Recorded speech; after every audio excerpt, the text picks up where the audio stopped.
It has been 1,000 years since the once powerful planet of blessing lost its life-giving two suns, and countless millennia since the days of the great magicians. An expedition of alien voyagers came upon the now ice-covered sphere, drawn there by an unexplained lone beacon far below the miles of frozen moisture. They unlocked a written history of blessing from its almost undiscovered tomb. So begins the story of Magica. It was a time of celebration. The Book of Magica and the wizards who had used its spells so wisely for the good of the people were being honored in all the great cities of the world. There was, however, an exception. Where good thrives, evil survives, and evil has plans for survival.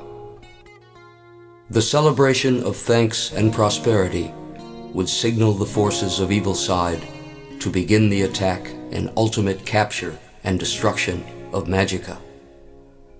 The spells from the book would be used to turn all of those unwilling to join evil side into statues of stone and send their spirits to otherworld, where they would eventually be assimilated into the energy needed to drive evil side and maintain its power without the necessity of the book and its incantations forever. Defenses were naturally relaxed during the festive preparations, and although the battle was well fought by both factions, the minions of the dark prevailed. Their assault was well planned and executed to a fault.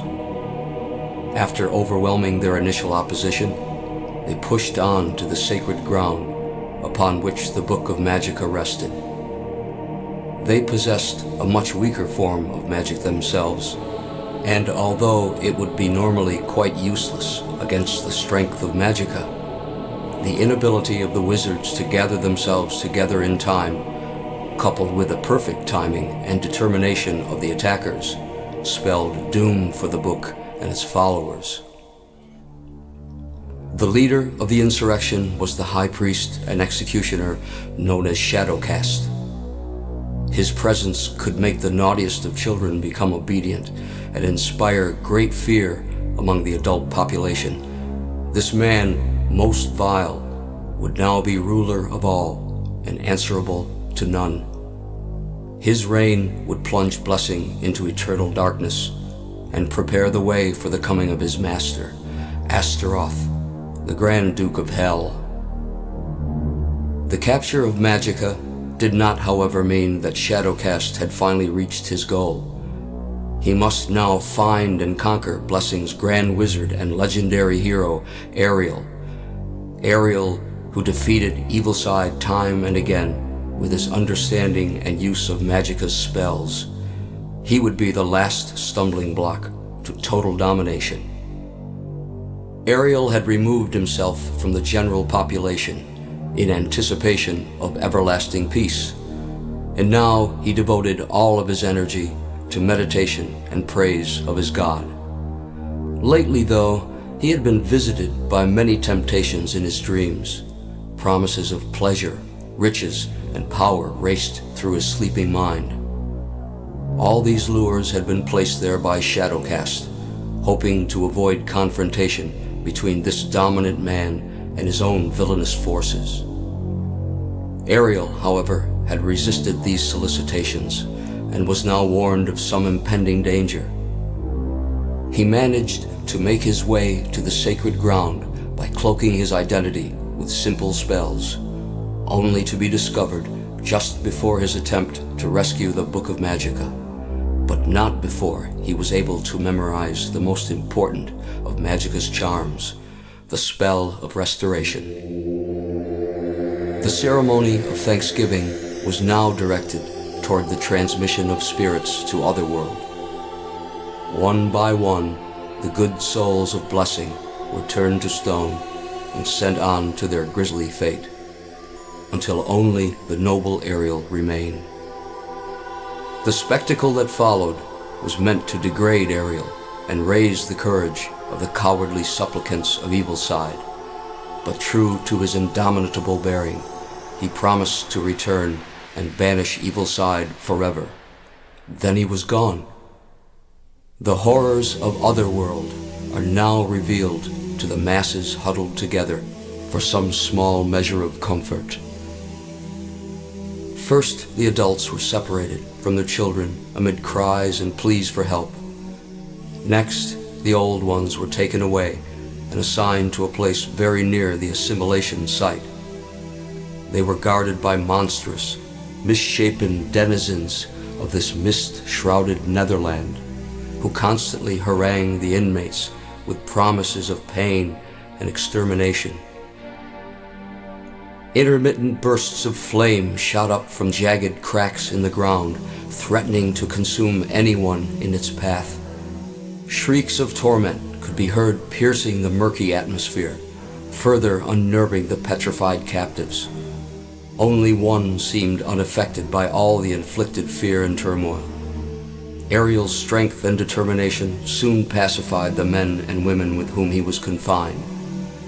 When they all became more calm and subdued, he began to speak to them softly, as an adult to his children. Long ago you entrusted me to protect the book of Magica and to be faithful to its special purpose. It must seem that I have failed you and condemned us all to oblivion, but fear not. This hell is only a test of your faith and resolve. The power of Magica did not vanish in fire. On the third day, I will evoke the spell of restoration. United, we shall return to blessing, and armed with the strength of Magica, we will be triumphant. Many will perish, but Magica and our souls cannot be restored until 3 days have passed. Take heart, my friends. Victory awaits you. Even magic has its limitations, and as Ariel explained to his flock, the spell could not be activated until a waiting period of at least 3 days. 1/3 of the souls of blessing would be melded into the evil side collective before Ariel could be effective with the words of restoration. The old ones were the first to go. Cries of encouragement and hope were shouted to the condemned as they trudged slowly to their fate. One by one, they were thrown into the assimilation chamber, where a blinding blue spark gave evidence of their demise. With each burst, Ariel's heavy heart ached with guilt for his part in this slaughter of his charges. If only he had not become so complacent, he above all should have never let this tragedy transpire. In the compound holding the young adults, an insurrection of sorts was occurring. A boy of 17 years, called Chalice, was urging an uprising among his captured companions. Futile though it was, it earned Chalice a place in the cell adjoining Ariel's. His rantings and ravings were soon quelled by Ariel's quiet urging, and the two settled into serious conversation. Ariel knew his time of assimilation was near, and only hoped it would not be scheduled before the 3-day waiting period for restoration was ended. Shadowcast wanted to personally oversee Ariel's termination, but couldn't abandon his duties on Blessing until all was secure. Would there be enough time? Ariel realized some of his own strong qualities in Chalice and decided that this was an opportunity not to be lost. He instructed Chalice to remove all anger from his mind and hate from his heart. Only the pure could receive and transmit this most important of spells. Convinced that this young man was ready, he joined with his spirit and gave him these words: Sanasha, Gorath, Solus Arcana. Words that would resurrect the masses if delivered correctly and in time. Over 2 days had passed before Shadowcast was ready for travel to Otherworld to deliver Ariel to his fate. His journey through Otherworld was marked by what could pass for cheers if they weren't shouted from the mouths of utterly inhuman shapes and forms. Upon his arrival, he instructed the guards to take him straight to Ariel. Once there, he announced with great satisfaction that he would personally supervise Ariel's execution in a matter of hours. Nearby, Chalice loudly voiced his objection to this treatment of his newly met hero and was rewarded by kicks and punches until he could no longer speak. Ariel's heart sank. Had he misjudged Chalice and entrusted his people's future to a reckless youth? Ariel's mind wandered to his own younger days. He too had been restless and foolhardy, but in time had outgrown these traits and become the adored leader of Blessing. He wondered if Chalice had yet experienced love. Ariel himself had turned his back on the beautiful and innocent Annika. She was his intended from birth, but he couldn't let love for this saintly child cloud his duties to Blessing and the book. 1 hour remained in the wait for restoration. Ariel's hopes were soaring. Surely Shadowcast would fail once again. But as that thought surfaced, so did Evilside's dark leader. Ariel was led away with head held high. But as he passed Chalice, he gave just the slightest nod, a gesture that wasn't lost on the youth. Ariel was then taken to the assimilation chamber and strapped to the cross-like structure in the middle of the room.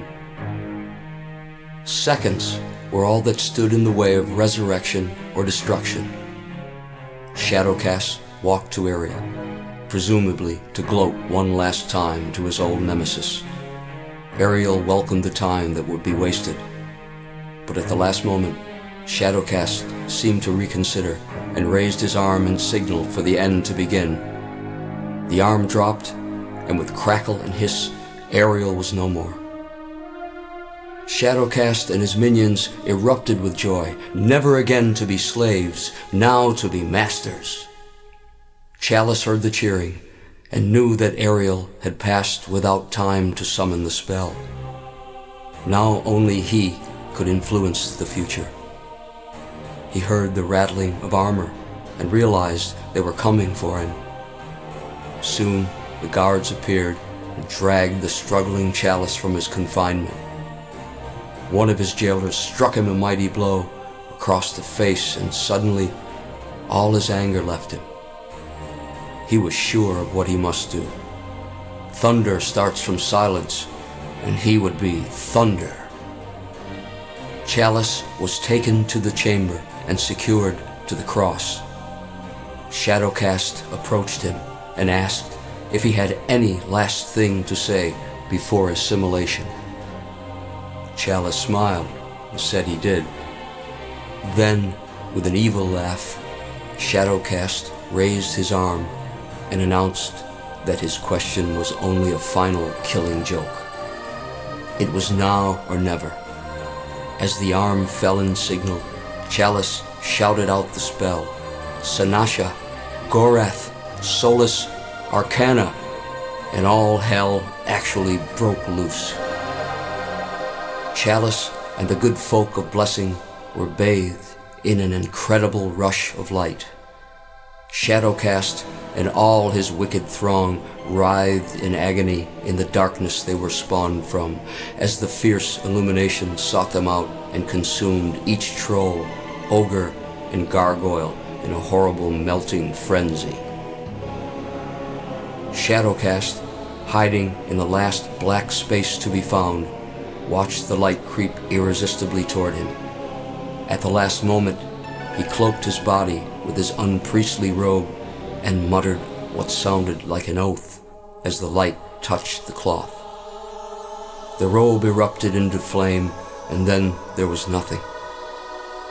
Surely Shadowcast was also consumed by fire, but that tale would not yet be told.